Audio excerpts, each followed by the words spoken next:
ஆன்மீக துறையினிலே அறிவு உயர் பண்பில் அதை காட்ட குறிப்பிட்ட குணங்கள் இயல்பாகும்.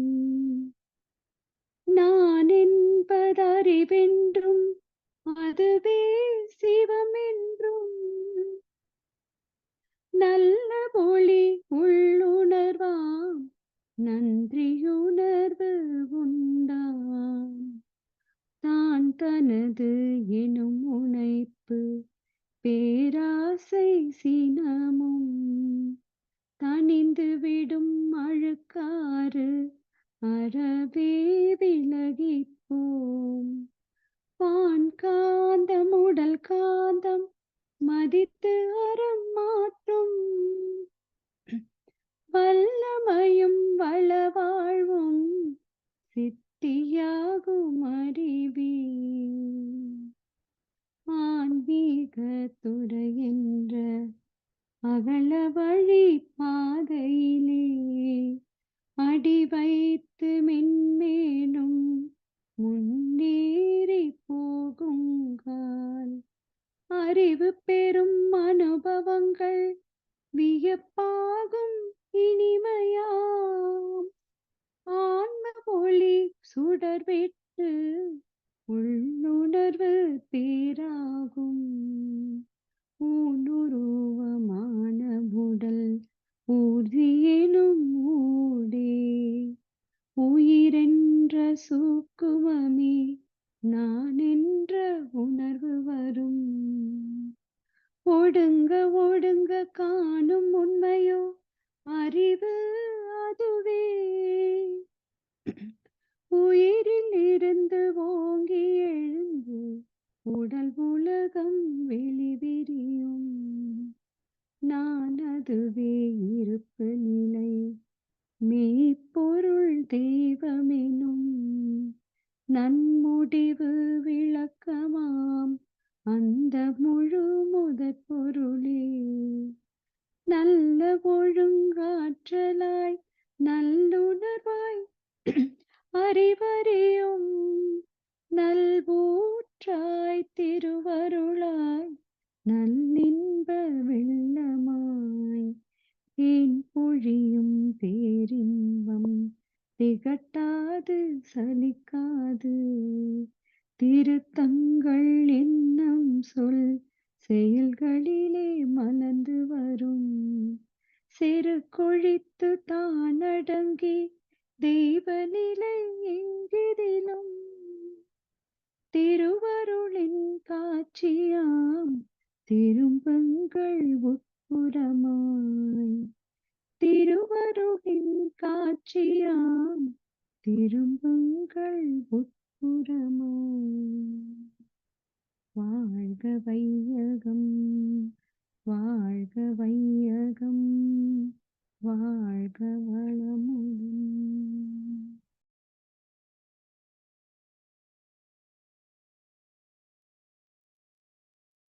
வாழ்க வையகம் வாழ்க வையகம்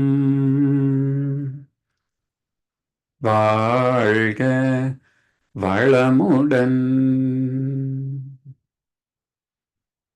சிந்தனையை உடல் நலத்தை சீரமைத்து ஓய்வித்த குருவே வாழ்க, குருவே துணை.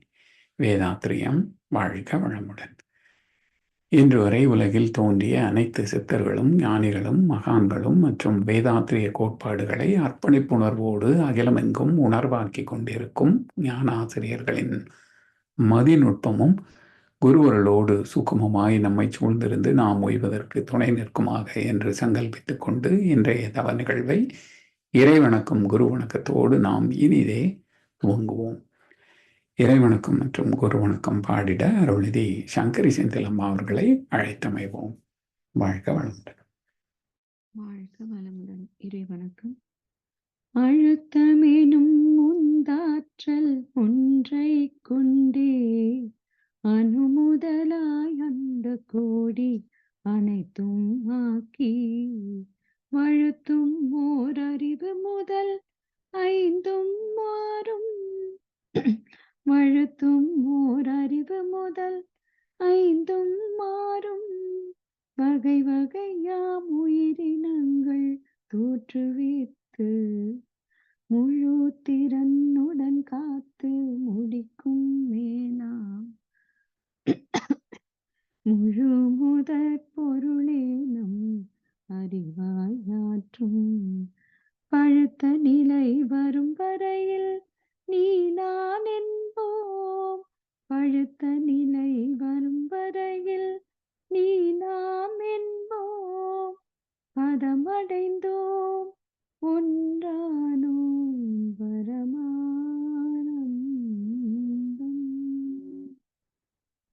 குரு வணக்கம்.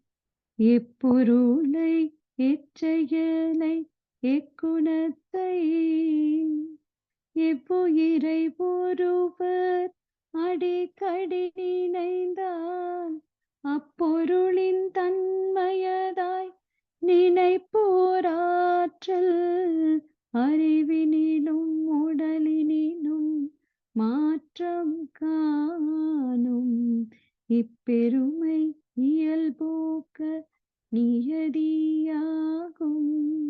இப்பெருமை இயல்போக்க நியதியாகும். எவரொருவர் குருவை மதி தொழுகினாலும் தப்பாது குரு உணர்வு மதிப்போர் தம்மை தரத்தினில் உயர்த்தி பிறவி பயனை நல்கும். தப்பாது குரு உயர்வு மதிப்போர் தம்மை தரத்தினில் உயர்த்தி பிறவி பயனை நல்கும். பிறவி பயனை நல்கும். துணை புருவத்திடை உந்தன் பூவிரலால் தொட்டு எந்தன் உயிருணர்த்தி உன் செயல்கள் பதிவழிந்து பூர்வ நிலை அறிவறிய துரியம் தந்து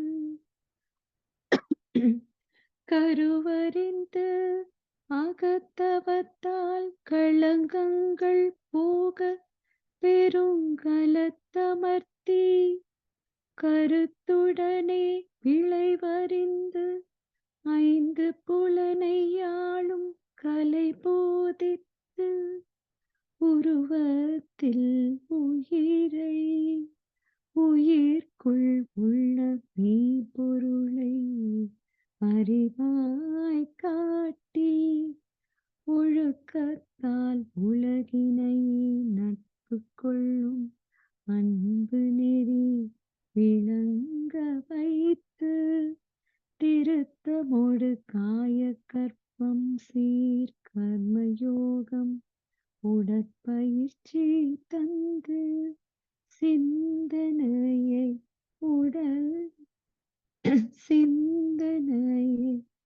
உடல் நலத்தை சீரமைத்து உய்வித்த குருவே வாழ்க. குருவே வாழ்க. குருவே வாழ்க. மன்னிக்கணும். நன்றிங்க. வாழ்க. வாழ்க வையகம், வாழ்க வையகம், வாழ்க வளமுடன். இன்று நமக்காக அருமையானதொரு நித்யானந்த தவம் நடத்திய அருள்நிதி சிவசங்கரி அம்மா அவர்களை வாழ்த்துவோம். அருள்நிதி சிவசங்கரி அம்மா அவர்கள் வாழ்க வளமுடன். அவர்களின் அன்பு குடும்பம் வாழ்க வளமுடன். அவர்களின் உடல்நலம், பொருள் வளம், மனவளம் மற்றும் அவர்களின் ஆன்மீக தொண்டு வாழ்க வளமுடன். வாழ்க வளமுடன். வாழ்க வளமுடன்.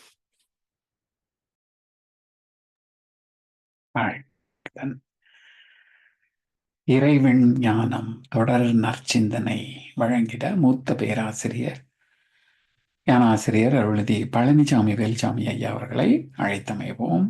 வாழ்க வளமுடன் ஐயா. வாழ்க வளமுடன் ஐயா. வாழ்க வையகம், வாழ்க வையகம், வாழ்க வளமுடன். குரு வாழ்க, குருவே துணை. சான்ற பெருமக்களே, இறை விஞ்ஞானம் வேதத்திரிய தொடர் சிந்தனையின் 25ஆம் பாகத்தில் கருமையம் பரமாத்மா ஜீவாத்மா மனம் என்னும் இந்த தலைப்பில் 4வது அமர்வாக மேலும் சில கருத்துக்களை பகிர்ந்து கொள்வோம். நேற்றைக்கு அறிவின் 5 நிலைகளை சொன்னோம். இயல்பறிவு, நுண்மான் நுழைப்புலன் அறிவு, தேர்ந்தறிவு, உள்ளுணர் அறிவு, மெய்யறிவு என்ற 5 நிலைகளை பார்த்தோம். இந்த 5 நிலைகளில் பக்குவம் அடையக்கூடிய ஒரு ஜீவன் தான் மனிதன். மனிதனின் அறிவு 6வது அறிவுன்னு சொல்கின்றோம், பகுத்தறிவு சொல்கின்றோம். பகுத்து அறிகின்ற அறிவு பகுத்தறிவு. எதையும் கூறுகளாக பிரித்து ஆராய்ந்து அவற்றின் உட்பொருளை உணர்ந்து பயன் கொள்ளக்கூடிய அறிவு. எப்பொருள் எத்தன்மைத்து ஆயினும் அப்பொருள் மெய்ப்பொருள் காண்கின்ற அறிவு பகுத்தறிவு. ரேஷனலிசம் என்று சொல்கின்றோமே, இந்த பகுத்தறிவு. இந்த பகுத்தறிவினுடைய செயல்பாடுகளை 3 நிலைகளாக பிரிக்கலாம். சிற்றறிவு, கற்றறிவு, பற்றறிவு என்று 3 நிலைகளிலே செயல்படுவது பகுத்தறிவு. அதாவது சிற்றறிவு 5 புலன்களை பயன் கொள்கின்ற அறிவு. அந்த 5 புலன்கள் மூலமாக செயல்படுகின்ற போது துய்க்கின்ற இன்பம், அதை சிற்றின்பம் என்று சொல்கின்றோம். அப்ப சிற்றறிவை கொண்டு துய்க்கக்கூடிய உடல் சார்ந்த இன்பங்கள் சிற்றின்பங்கள் என்று சொல்கின்றோம். இந்த சிற்றின்பத்தின் மீது ஒரு தீராத தாகம் எல்லோருக்கும் உண்டு. விதிவிலக்கு பெற்றவர்கள் ஞானிகளும் சித்தர் பெருமக்கள். இன்றைய மத தலைவர்கள் கூட இதில் விதிவிலக்கு என்று சொல்ல முடியாது. இந்த சிற்றின்பத்தின் மீது அதீதமான ஒரு ஈடுபாடு வைக்கின்றோமே, அதை பற்று என்று சொல்கின்றோம். பற்று என்றால் தொடுதல், பிடித்தல், பற்றுதல், இறுக பற்றுதல் என்றும் சொல்லுவோம். அப்ப மிக அழுத்தமாக ஆழமாக ஒன்றை பற்றி கொள்கின்ற போது அதை பற்றறிவு என்று சொல்கின்றோம். எவற்றின் மீதெல்லாம் நாம் பற்று வைத்திருக்கின்றோம்? செல்வம். செல்வத்தின் மீது ஆசை இல்லாத மனிதனே கிடையாது. அடுத்து புகழ். ஒரு காரியத்தை செய்தாலும் யாராவது அதை பாராட்ட மாட்டார்களா என்ற எதிர்பார்ப்பு, புகழ். அதிகாரம். என்னுடைய சொல்லுக்கு உலகமே கட்டுப்பட வேண்டும் என்று ஒவ்வொரு மனிதனுக்கும் ஆசை. அது நடப்பது இல்லை. ஒவ்வொரு மனிதனும் என் சொல்லை கேட்டு நடக்க வேண்டும், ஆனால் யாருடைய சொல்லுக்கும் நான் கட்டுப்பட மாட்டேன். யார் எதுவும் சொல்லக்கூடாது. அதிகாரம். புலன் இன்பங்கள். அப்ப பொருள், புகழ், செல்வாக்கு, புலன் இன்பம் 4 பற்றி நிற்கின்ற அறிவு பற்றறிவு. சரி, இன்பத்தை தூய்க்கணும், அதிகமா தூய்க்கணும், அது எனக்கு அதீதமான பற்றுதல் உண்டு. இது இலவசமாக கிடைக்குமா? இலவசமாக கிடைக்காது. பிறகு எப்படி பெறுவது என்றால், பணம் இருந்தால் எல்லாவற்றையும் பெற்றுவிடலாம். பணம் இருந்தால் அதிகாரத்திற்கு கூட பின்வாசல் வழியாக வந்துவிடலாம். தமிழ்நாட்டிலே ஒரு மேஜிஸ்ட்ரேட், அதாவது கரஸ்பாண்டன்ஸ் கோர்ஸ்ல பிஎல் படித்தவர். அப்படி படிச்சா அவங்க அட்வொகேட் பிராக்டிஸ் கூட தகுதி இல்லாதவர்கள். தெரிஞ்சுக்கலாம், சட்டத்தை தெரிந்து கொள்ளலாம், அவ்வளவுதான். ஆனால் அப்படி படித்த ஒருவர் மேஜிஸ்ட்ரேட்டாக பணிபுரிந்து ஓய்வு பெற்று 22 ஆண்டுகள் ஆன பிறகுதான் அதை கண்டுபிடித்திருக்கிறார்கள் இவருக்கு தகுதியே இல்லை என்பது. அப்ப எப்படி வந்திருப்பாருங்க? பின்வாசல் வழியாக யார் மூலமாகவோ யுகத்தோட முடிஞ்சு போய் என்ன பண்ண போறாங்க இப்போ? இது போல அதிகாரம் இதெல்லாம் எப்படி கிடைக்கும்? பணம் இருந்தா கொடுத்து பின் பக்கத்துல வந்துடலாம். இந்த பணத்தை எப்படி சம்பாதிப்பது? நேர் வழியில சம்பாதிக்கத்தான் பார்க்கிறோம். அது அப்படி எளிதில் கிடைக்குமா? அப்போ அதிகமாக வருமானம் ஈட்டக்கூடிய ஒரு தொழில் மீது நாட்டம் கொள்கிறோம். அப்போ அதுக்கு படிக்கிறோம். அதிக அளவில் கிராஜுவேஷன், போஸ்ட் கிராஜுவேஷன், பிஹெச்டி, 4 பட்டங்கள், உயர்ந்த பதவி வகித்து அதிகமான பொருள் ஈட்டி எல்லாவற்றையும் துவைக்கிறோம். அப்ப கற்றறிவு. அப்போ 5 புலன்கள் வழியாக பெறுகின்ற இன்பங்களே சாஸ்வதம் என்று நம்பி இவற்றை பெறுவதற்காகவே நாம் கற்றுக்கொள்கின்ற வித்தைகளும் கையாளும் நுட்பங்களும் செய்கின்ற செயல்களும் ஆத்ம லாபத்திற்கு பயனாவதில்லை என்கிறது பகவத்கீதை. எனவே சிற்றறிவு, பற்றறிவு, கற்றறிவு என்ற எல்லைகளுக்கு உட்பட்ட பகுத்தறிவே சரி. இந்த பகுத்தறிவு மனவேகம் குறைந்த நுண்மையில் 40 அலை வரைக்கும் ஓடிக்கொண்டிருக்கிறோம். தவ பயிற்சி என்று சிலர் பின்பற்றுகின்ற போது ஆல்பா ஃப்ரீக்வன்சி 14 கீழ் நிலையிலே பயிற்சி பெறுகிறோம். இப்படி மனவேகம் குறைந்த நுண்மை நிலையில் உள் உணர்வாக நமக்குள்ளாகவே சில தத்துவ விளக்கங்கள் அல்லது நடக்க போகக்கூடிய சில நிகழ்ச்சிகள், இதெல்லாம் தீர்க்க தரிசனம் சொல்கிறோம் இல்லையா? Instinct, intuition. வெளியிலிருந்து கற்றுக்கொள்வது டியூஷன், நமக்குள்ளாகவே கற்றுக்கொள்வது இன்ட்யூஷன். அப்படி கற்கின்ற போதுதான் பல விஷயங்கள், ரகசியங்கள் நமக்கு அறிவுக்கு எட்டும். அப்ப அதெல்லாம் கண்டுபிடித்து வெளிப்படுத்துகிறோம் இல்லையா?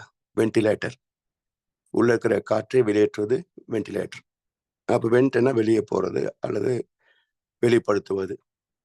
அப்ப உள்ளே போய் நுணுகி உள்ளே போய் இயற்கை ரகசியங்களை, தெய்வ ரகசியங்களை கண்டெடுத்து அவற்றை வெளிப்படுத்துகின்ற போது இன்வென்ஷன்.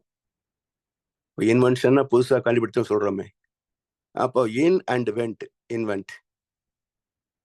அதான் பைபிள்ல சொல்லும், அறிவுக்கு எட்டாத மறைப்பொருட்களே கிடையாது, வெளிப்படாத மறைப்பொருள் இல்லை. அதான் இன்வென்ஷன். இப்படி உள்ளுணர் அறிவாக பிறகு எல்லாம் கடந்து ஆன்மீகத்திலே தேர்ச்சி பெறுகின்ற போது அனைத்தையும் கடந்த நிலையிலே மெய் உணர் அறிவாகவும் இறை அறிவாகவும் அது வெளிப்படும், மேன்மை அடையும்.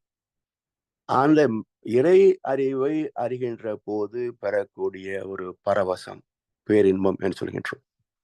அப்போ சிற்றறிவின் நுகர்வு சிற்றின்பங்கள், பேரறிவின் அனுபவம் பேரின்பம். அதனால் அறிவின் மறுபெயர் இன்பம்.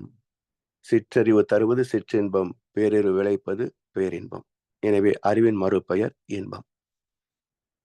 இப்படி ஐயறிவு வரை உள்ள சீவன்களில் உடல் சார்ந்தே வாழ இயன்றதாகவும், மனிதன் மட்டுமே மனம் சார்ந்தும் மன ஒடுக்கத்தில் அறிவு சார்ந்தும் வாழும் திறம் பெற்றதாகவும் வெளிப்பட்டது. மனிதனுக்கு 2 பக்க வாழ்க்கை. பொருள் இல்லார்க்கு இவ்வுலகம் இல்லை, அருள் இல்லார்க்கு அவ்வுலகம் இல்லாகியாங்கு என்றார் வள்ளுவ பெருந்தகை. பொருளும் அருளும் இணைந்ததுதான் மனித வாழ்க்கை. அதை பொருளே கூட நம்முடைய சிந்தனையாளர்கள் வெளிப்படுத்தியிருக்கிறாங்க. இப்போ நம்ம நாணயம் பயன்படுத்துகிறோம், கரன்சி நோட் பயன்படுத்துகிறோம். ஒரு பக்கமே அச்சிட்டு இருந்தா என்ன தப்புன்னு சொல்ல போறாங்க? யாரும் சொல்ல போறதில்லை. ஏன் அதை 2 பக்கம் வச்சிட்டு இருக்கிறாங்க என்பதில் ஒரு ரகசியார்த்தம் உண்டு. இப்போ நான் வங்கியிலே பணிபுரிந்த காலத்துல ஒரே ஒரு நாள் ரிசர்வ் வங்கியிலிருந்து வந்த 1 ரூபாய் தாளிலே ஒரு கட்டுல ஒரே ஒரு தாள் மட்டும் பின்பக்கம் அச்சாகவில்லை. இது மாதிரி நிகழவே நிகழாது. ஹையஸ்ட் செக்யூரிட்டி வெரிஃபிகேஷன் பிறகுதான் நோட்டுக்கு பண்டில் ஆகும். ஸோ 35 ஆண்டு அனுபவத்தில் எனக்கு தெரிந்த ஒரே ஒரு நோட்டை தான் நான் பார்த்தேன். இது பெரிய அதிசயம் இல்லையா? அதனால எல்லாரும் எனக்கு பிச்சுக்கிட்டாங்க. ஸோ இப்படி அது ஒரு அதிசய பொருளாக பார்க்கப்படுமே தவிர அது புழக்கத்திற்கு பயனாகாது. இதே போல எப்படி ஒரு பக்கம் அச்சான பணம் செல்லுபடி ஆகாதோ, அதே போல பொருள் அருள் என்ற இரு பக்கம் இணைந்த வாழ்க்கையிலே பொருள் சார்ந்து மட்டும் வாழ்ந்துவிட்டு அருளை அலட்சியப்படுத்தி விட்டால் இந்த வாழ்க்கையும் ஒரு செல்லா காசுதான். இந்த தத்துவத்தை உணர்ந்து ஒவ்வொரு தடவை நோட்டை கையில எடுக்கும் போதும் இது ஒரு பக்கம் அச்சாக இருந்த மாதிரி தான் நம்முடைய வாழ்க்கை இருக்கு என்பதை நினைவு கூர்ந்தோம் என்றால் நிச்சயமாக மனிதன் மறுபக்கத்தை தேடுவான். இந்த மனிதனின் மறுபக்கம்தான் மிக அற்புதமான தெய்வீகமான ஒரு வாழ்க்கை. கேள்வி வரும்போது பதில் ஒன்று வேண்டும், கேட்க நினைக்காத மனம் ஒன்று வேண்டும். இந்த இரண்டு பாக்கியத்தையும் பெறக்கூடிய ஒரு நல் வாய்ப்பு தான் அருள் சார்ந்த மெய்யறிவு, மெய்யறிவின் வெளிப்பாடு. எனவே இரண்டு வாழ்க்கை, மன விரைவில் உடல் சார்ந்தும் மன ஒடுக்கத்தில் தெய்வம் சார்ந்தும் வாழக்கூடிய இருமை நிலை பெற்ற சிறப்பு இந்த மனித ஜீவன். சரி, இதுல ஐயறிவு, தாம்பத்தியம், உணவு வகைகள், வாசனை பொருட்கள், காட்சி பொருட்கள், இசை என்ற அனுபவங்களின் மூலம் பெறுகின்ற புலன் இன்பங்களே சாஸ்வதம் என்று நம்புகின்ற மயக்கத்தில் ஆணவத்திடம் தன்னை அடகு வைத்த நிலை சிற்றறிவு. சிற்றறிவின் மறுமுனை பேரறிவு. பக்தி மார்க்கத்தில் தொடங்கி ஞான மார்க்கத்தில் பயணித்து முக்தியில் நிறைவு பெறுகின்ற சிற்றறிவின் வெற்றி பயணத்தால் பெறும் வெகுமதி பேரின்பத்தை தருகின்ற பேரறிவான தெய்வ தரிசனம். இன்பங்களை தூய்ப்பதற்கான வசதிகளை பெறவும் தன் ஆளுமையை ஏற்கும் உறவு நட்புமான மக்களை வசப்படுத்தவும் தேவையான நுட்பங்களை கற்ற அறிவின் திறம் கற்றறிவு எனப்படும். ஆனால் கற்றது கைமண் அளவு, கல்லாதது உலகளவு என்பார்கள் ஞானிகள், அறிஞர் பெருமக்கள். எந்த ஒன்றை அறிந்திடில் இறைவன் முதல் உயிர் வரை அனைத்தையும் அறிந்து தெளியுமோ அந்த நுட்பமான கலையே பிரம்ம ஞானம்.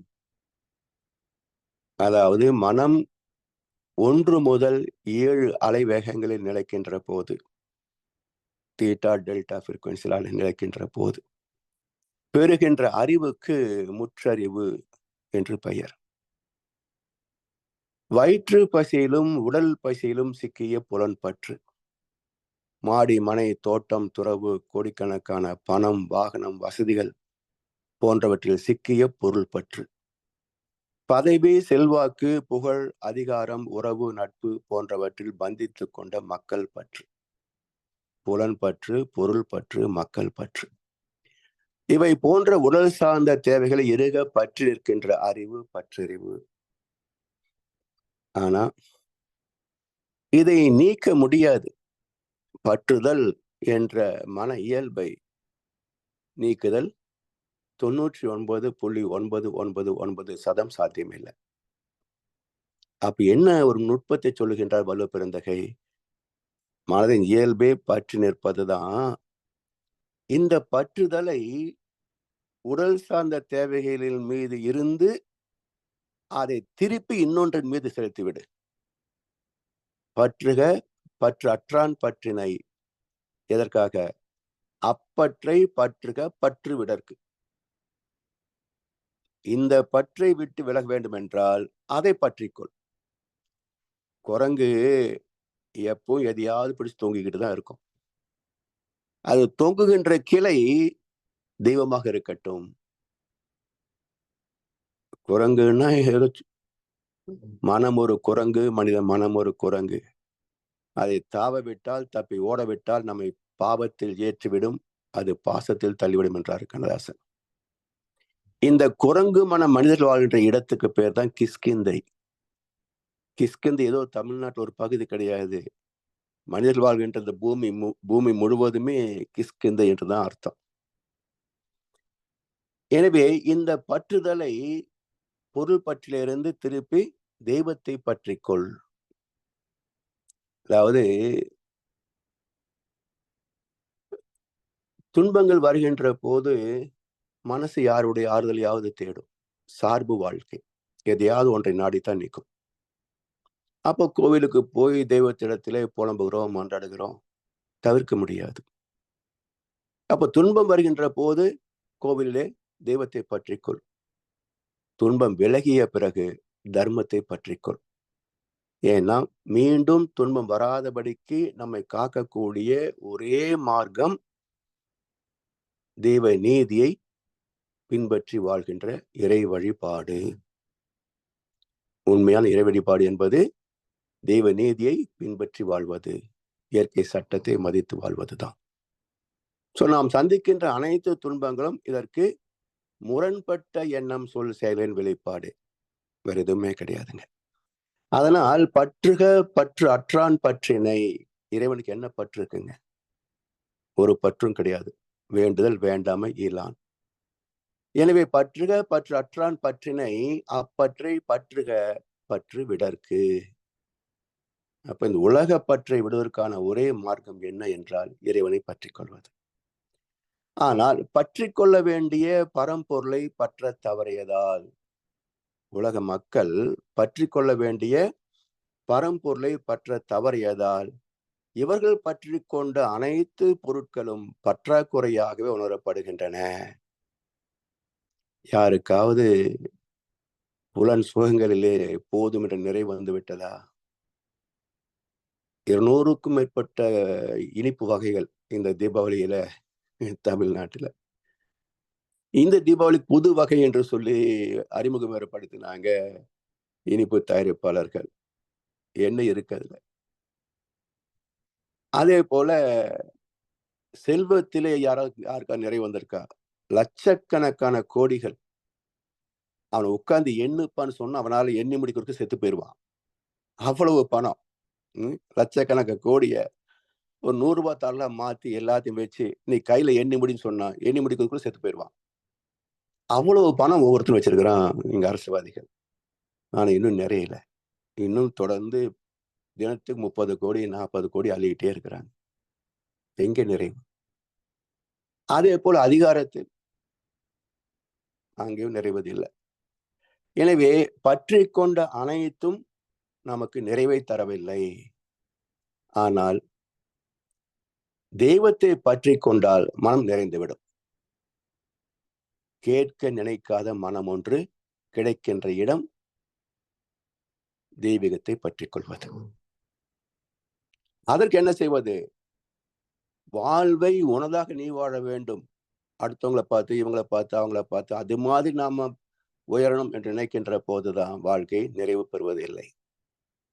இதை புரிந்து மனதை மனமாக நீ காண வேண்டும். சாட்சி பாவனை. மனதின் இயல்பு என்ன? எதையாவது இப்படி தொங்கிக்கிட்டு இருக்கும், எதையாவது கேட்டுக்கிட்டே இருக்கும். அதுதான் மனசு. அப்ப இதை பொருட்படுத்தின வாழ்க்கை வெற்றி பெறாது என்பதை புரிந்து வாழ்வதுதான் மனதை மனமாக நீ காண வேண்டும். அற்புதமான 4 வரிகள். கேள்வி வரும்போது பதில் ஒன்று வேண்டும், கேட்க நினைக்காத மனம் ஒன்று வேண்டும், வாழ்வின் பொருள் காண நீ வாழ வேண்டும், மனதை மனதாக நீ வாழ வேண்டும். இப்படி பற்றி கொண்ட அனைத்தும் நமக்கு நிறைவு தரவில்லை. எனவே அற்றது பற்று எனில் உற்றது வீடு என்றார்கள். அருமையான சாமி. அற்றது பற்று எனில் உற்றது வீடு. உடல் சார்ந்த பற்றுகளை விட்டு விட்டோம் என்றால் நமக்கு கிடைப்பது வேண்டின் உண்டாக துறக்க துறந்த பின் ஈண்டு ஏற்பால பல என்றார் வள்ளுவர் இன்னொரு இடத்துல.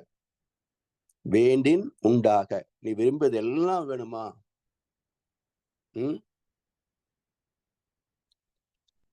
ஆசை தேடுதலை நிறுத்துங்கள், தேடுவது கிடைக்கும் என்றார் ஓஷோ. தேடுதலை நிறுத்துங்கள், தேடுவது கிடைக்கும். அப்ப எதை தேடுகிறோமோ அந்த பேரின்பம் எப்ப கிடைக்கும்? தேடுவதை விட்டுட்டா கிடைக்கும்.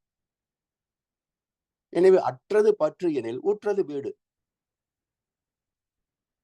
பொருள், புகழ், செல்வாக்கு, புலன் இன்பம் என்ற உடல் மன தேவைகள் அனைத்தும் அருந்த நிலை முக்தி, ஆத்ம தரிசனம் என்ற முழுமை நிலை.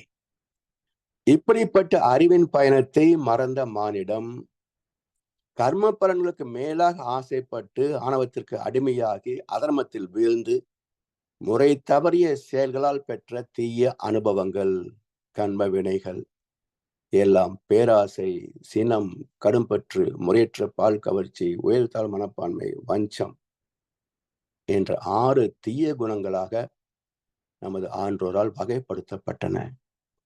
இவற்றில் சிக்கிக்கொண்ட இந்த சமுதாயம் வறுமை, நோய், கடன், பகை, அகல மரணம் போன்ற பல்வகை சிக்கல்களை தவிர்த்தாலும் இதிலிருந்து விடுதலை பெற விரும்பவில்லை. இதிலிருந்து விடுதலை பெறுவதற்கு விருப்பம் இல்லை. இதுதான் வாழ்க்கை என்று ஏற்றுக்கொண்ட அவலத்தை என்ன சொல்ல? ஏமாற்றுவதற்கும் அஞ்சுவதில்லை, ஏமாந்து போனதற்கு வெட்கப்படுவதும் இல்லை. ஒருவரை ஒருவர் ஏய்த்து வாழ்வதே வாழ்க்கை என்பது ஏற்றுக்கொள்ளப்பட்ட முறையாகிவிட்டது இந்த உலகத்தில். பூஜ்யமான பேரறிவே நம்மிடம் 6வது அறிவாக அமைந்துள்ள ரகசியத்தை ஆராய்ந்து பார்த்தால் இந்த பிறப்பின் நோக்கம் புரியும். அதாவது இந்த 6 என்ற எண் இருக்கு பாருங்க. எண்ணும் எழுத்தும் ஞானிகளால் தான் கண்டெடுக்கப்பட்டன. இது சாதாரண மக்களால் என்ன சொல்ல முடியும்? மச்சி, குச்சி இந்த வார்த்தை தான் இவங்களால் கண்டுபிடிக்க முடியும். அர்த்தமுள்ள வார்த்தையில கண்டுபிடிக்க முடியுமா இவங்களால? அதுக்கு ஞானம் வேண்டும். அந்த ஞானத்தின் வெளிப்பாடு பாருங்க, பூஜ்யம். புள்ளியில் தொடங்கி மீண்டும் அதே புள்ளியோடு இணைகின்ற ஒரு முழுமை பூஜ்யம். இதை இறைவன் பூஜ்யத்துக்குள்ளே ஒரு ராஜ்யத்தை ஆண்டு கொண்டு புரியாமலே இருப்பான் ஒருவன், அவனை புரிந்து கொண்டால் அவன் தான் இறைவன். சரி, நமக்கு 6 அறிவு. இப்ப இந்த பூஜ்யத்தையும் 6ஐயும் உற்று பாருங்களேன்.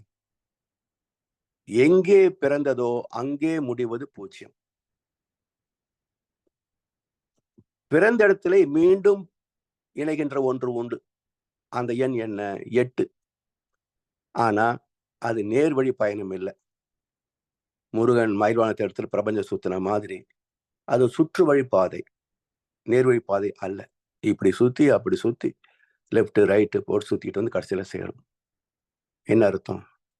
பல பிறவிகளில் அல்லல் பட்டு கடைசியில ஒரு பிறவியில் இறைவனை அடைவது 8. இன்னொன்று இருக்கு. இது இடையில போனவனே சொல்றாங்க பாருங்க. அது மாதிரி ஒரு புள்ளியில் தொடங்கி 3/4 வட்டம் வந்து குறுக்க திரும்பிடும். அதை எழுதி பாருங்க, 6 ஆகும். 270 டிகிரி வந்த பிறகு அது குறுக்க திரும்பி மீண்டும் அந்த அரை வட்டத்துல போய் இணைந்து கொள்ளும். அப்ப என்ன கருத்து என்றால், பூஜ்யமாக வேண்டிய ஒரு வாழ்க்கை பயணம் இது. உடல் மனம் என்ற வாழ்க்கையிலேயே திசை மாறி போனது. அதனால் மீண்டும் அது பூஜ்யமாக துவங்கிய இடத்தில் இணைய முடியவில்லை, பிறந்த இடத்தை அடைய முடியவில்லை. அதனால தான் கிராம பக்கங்களில இடையில போனவனே அப்படிம்பாங்க. என்ன அர்த்தம்? நேரா போகல, இடையில திரும்பிட்டான். இப்படி எண்ணிலேயே நம்முடைய வாழ்க்கை தத்துவத்தை தந்திருக்கிறார்களே, அவங்க எல்லாம் அறிவில்லாமையா கண்டுபிடிச்சிருப்பாங்க. அதனால முன்னர்கள் எல்லாம் மூடர்கள் அல்ல. எனவே பற்றறிவு தொகுத்தறிவாக, முற்றறிவாக, பேரறிவாக மேன்மை பெற வேண்டும். ஆனால் புலன் கவர்ச்சிக்கு ஆட்பட்டு இடையில் திரும்பி விட்டதால் 6 ஆனது. பேரறிவோடு லயமாக இன்புற வேண்டிய மானிடம் இடையில் தடமாற்றம் அடைந்ததைத்தான் இடையில போனவனே என்ற சொலவடை குறிப்பிடுகிறது. இதை அடுத்து மேலும் சில கருத்துக்களை நாளை அமர்வில் சிந்திப்போம் என்று சொல்லி வாய்ப்பளித்த அனைவருக்கும் நன்றி பாராட்டி, அடுத்து நான் லண்டன் நிகழ்ச்சி இணையவென்றிருப்பதனால இந்த நிகழ்ச்சியோடு நான் நிறைவு பெறுகின்றேன். வாழ்க வளமுடன், வாழ்க வையம். ஐயா வாழ்க வளமுடன். ஐயா வாழ்க வளமுடன் ஐயா. நான் நிறைவு பெறுகிறேன் ஐயா. அடுத்த ப்ரோக்ராம் போகணும். சரிங்க. இப்போ ஆமாங்கய்யா, இப்போ அடுத்து லண்டன் ஸ்டார்ட் பண்ணணும். சரிங்க. சிறப்புங்கய்யா. வாழ்க வளமுடன். வாழ்க வளமுடன் ஐயா.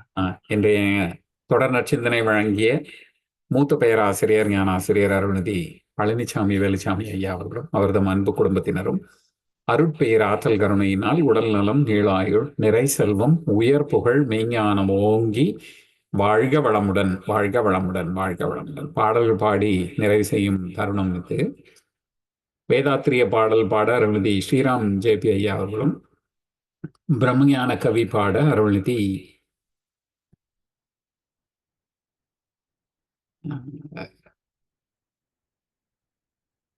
சிவசங்கரி சிவபாலா அம்மா அவர்களும், உலக நல வாழ்த்து பாட அருள்நிதி வத்சலா சேஷாச்சலம் அம்மா அவர்களும். வாழ்க வளமுடன். வாழ்க வளமுடன். வேதாத்திரிய பாடல். போரில்லா நல்லுலகம், பொருள் துறையில் சமநீதி, நேர்மையான நீதிமுறை, நிலவுலகிற்கோராட்சி, சீர் செய்த பண்பாடு, சிந்தனையோர் வழிவாழ்வு, சிறப்புணர்ந்த பெண் மதிப்பு, தெய்வ நீதி வழிவாழ்தல், தேர் திருவிழா தவிர்த்தல், சிறுவர்க்கே விளையாட்டு, செயல் விளைவு உணர்கல்வி, சீர்காந்த நிலை விளக்கம், பார் முழுதும் உணவு நீர் பொதுவாக்கல், பல மதங்கள் பல கடவுள் பழக்கம் ஒழித்து உண்மை ஒன்றை தேர்ந்தெடுதல். வாழ்க வளமுடன். வாழ்க வளமுடன். பிரம்மஞான கவி. இறைவெளியே தன்னெருக்க சூழ்ந்தழுத்தும் ஆற்றல், இதன் திணிவு மடிப்பு விழ சுழலும் நுண்விண்ணாம், நிறைவெளியில் விண் சுழல நெருக்குகின்ற உரசல், நிலைவெளியில் எழுப்புகின்ற நேரலைகள் காந்தமாம், மறைபொருளாம் காந்தம் தன் மாத்திரைகள் ஐவகை, மழைக்காதீர்வின் கூட்டம் மாபூதம் ஐந்துமாம், முறையாய் அக்காந்த அலை மனமாம் உயிர் உடல்களில் மதி உயர்ந்து உண்மை பெற மாபிரம்ம ஞானமாம், மாபிரம்ம ஞானமாம். வாழ்க வளமுடன்.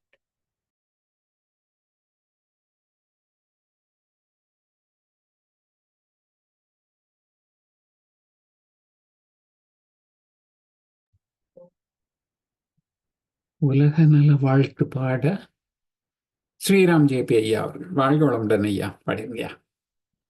வாழ்க வளமுடன். உலக நல வாழ்த்து.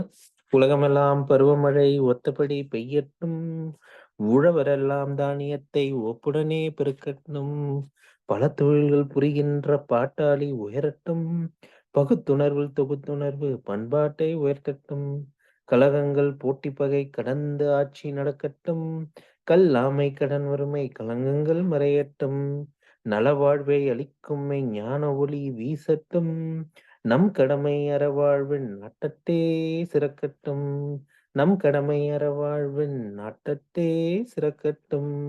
வாழ்க வையகம், வாழ்க வையகம், வாழ்க வளமுடன்.